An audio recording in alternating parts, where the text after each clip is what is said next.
எல்லா பொருளையும் அதே வச்சுவோம். அப்படி நம்ம வீடுகளில் வழக்கமாக வைக்கக்கூடிய பொருட்கள்லாம் இங்கே தான் இருக்கு. இன்னைக்கு தலைப்பு என்ன அப்படின்னு கேட்டோம்னா, ஒரு இன்னும் எங்க வீட்டு ஆளா மாறல, உங்க அம்மா வீட்டு பொண்ணாவே இருக்கு அப்படின்னு பல காரணங்களின் அடிப்படையில் கணவன் மனைவி இடையில ரிஃப்ட், ஒரு சண்டை. இந்த பெட்ஷீட் வந்து பெட்ல இப்படி இருந்தாவே செமையா டென்ஷன் ஆயிடுவாரு. இது மட்டும் இங்க இருந்துச்சு, அந்த பக்கம் உட்காந்து ஒர்க் பண்ணுவாரு, நாங்க உட்காந்து ஒர்க் பண்ணுவேன்.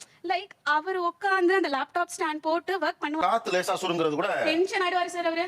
வாங்க நீ என்ன நான் வந்து அந்த வெச்ச பொசிஷன்ல கொஞ்சம் இப்ப பாருங்க, இப்படி போயிடுச்சு, எந்திரிக்கல இப்படி பண்ணிடுறோம். அது அப்படியே இருக்கும். ஏன்னா அவங்க வந்து ஸ்நாக்ஸ் பாக்ஸ்ல ஃபுல்லா திணிச்சு வச்சிருக்காங்கல்ல, சோ அதுக்குமே அவங்க வந்து கம்ப்ளைண்ட் ரைஸ் பண்ணுவாங்க. சோ ஏன் வாட்டர் பாட்டில் செப்பரேட்டா வச்சிருப்பாங்க, சோ அதுல உங்களுக்கு ஒரு வாட்டர் பாட்டில் அதெல்லாம் யூஸ் பண்றோம். சோ அது இல்லனா நீங்க ஜர்கின் இருக்கும், எந்த கார்னர்ல பார்த்தாலும் டஸ்ட்பின்ஸ் இருக்கும், பிளஸ் டஸ்ட்பின் கவர் போட்டே இருக்கணும். இதுக்கு ஆளுக்கு ஒரு தண்ணி பாட்டில். இப்ப அவரு தண்ணி குடிச்சு உங்கள்ட்ட கொடுக்குறாரு, நீங்க ஒரு சிப்பு குடிப்பீங்களா மாட்டீங்களா? இல்ல சார், அது இப்படி சீப்பி எனக்கு பார்த்து குடிச்சுக்கோ இன்னைக்கு, ஆனா வாஷ் பண்ணி குடிச்சுக்கோ. எனக்கு ஒண்ணு, இது எப்படி ஓப்பனா பேசுறதே தெரியல. இது எப்படிமா கணவன் ஆக்சுவலி சண்டைனால மாறின விஷயம் தான். ஒரு தடவை என்ன பண்ணா, நான் குடிக்காத அப்படி கொஞ்சம் அண்ணாந்து குடி, ஒன்றும் பிரச்சனை இல்லையே அப்படின்னு. நான் work from home sir, IT. உங்களுக்கு ஒர்க் ஃப்ரம் ஹோம் எவ்வளவு டார்ச்சரா இருக்கு தம்பி? ரொம்பவே சார், ரொம்பவே இல்ல. ஐயோ, இப்போ எங்க வீட்டுக்குள்ள என்ன கண்ணை கட்டி விட்டீங்கன்னு வச்சுக்கோங்க, எந்த பொருள் எங்க ஏன் இருக்குன்னு வீட்டுக்குள்ள கண்ண கட்டி சுத்தணும்? இப்ப விட்டா கூட இல்ல புரியல.